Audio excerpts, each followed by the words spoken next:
This segment of Dead Downwind's Wild Extremes is being brought to you by Huntress, scent prevention for the female hunter, and by Tight Point Broadheads, hunt with the best.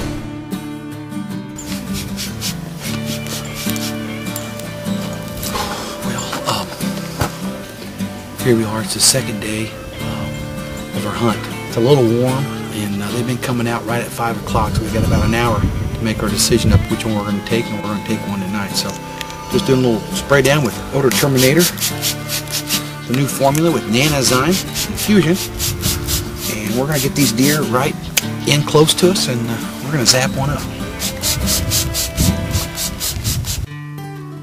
The hunt Randy was on was a cull buck hunt. Years ago, Texas became the pioneer in deer management, and a lot of what is now used as sound deer management was learned through trial and error in Texas. And now Randy was going to do his very best to remove a buck from the herd to help perpetuate better genetics on this ranch.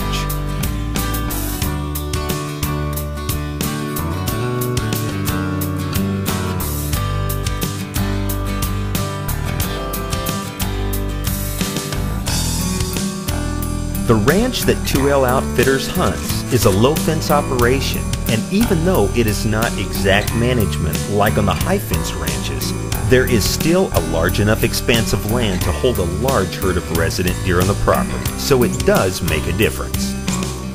For a buck to be considered a cull on the Espejo Ranch, it needs to be either an 8-point or a 4-year-old that does not exhibit trophy potential in the size and shape of his rack. As the afternoon shadows started to increase, so did the game activity. And suddenly, without a sound, a buck stepped out of the unforgiving brush that was exactly what Randy had waited all afternoon to get a crack at. This buck not only had some age on him, but was also sporting just 8 points.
The huge buck finally gave Randy the shot he was waiting for, and now it was time to finish the game.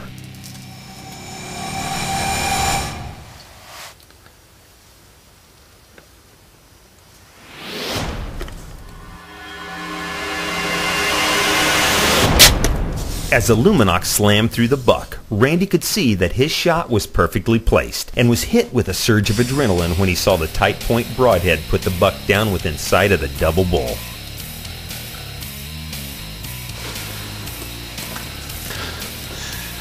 Give me a minute. That's how you shoot a deer right there. He came in about 17 yards. It was the same deer we saw last night. South Texas, they manage all their bucks, and that was a cull buck. He's probably 5.5 years old, real wide. He wouldn't become anything, so we came out to do some cull buck work, and he came in and we smoked him. You see where he landed right there, so the tracking is going to be pretty simple. So the wind's really swirling real bad, and we sprayed down with Dead Downwind really good. And the old Tight Point Shuttle T smoked him. Good job, Joe. That's awesome, man. We spoke to the manager, and I saw this big white deer. He has, I mean, as far as mass, he didn't have much, but he's real wide. he said, well, take him as a cull buck. He's probably at 5 years old, and they want him out of the herd anyway. He shouldn't be breeding a deer. So he came in, and we went ahead and took him. So we're going to recover him. He's actually right over there. So let's go take a look at him. Here's our arrow right here, guys. You can see it was a complete pass-through, and it hung up on his right side. It fell out right here. That deer died right there.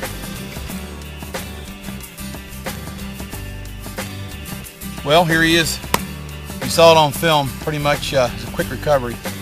He ran exactly 60 yards. It was a pass-through. The arrow got hung up, fell down. We recovered the arrow, and the old tight point did the job on him.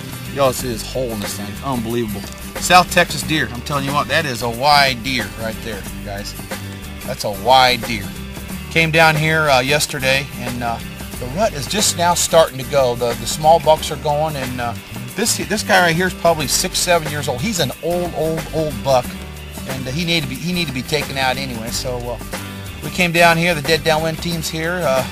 Nathan Jones and myself and Mike and Rod. The whole team's down here doing a little South Texas cull bucking, and hopefully we'll get a great big one here next couple days as well. So that's a nice buck though.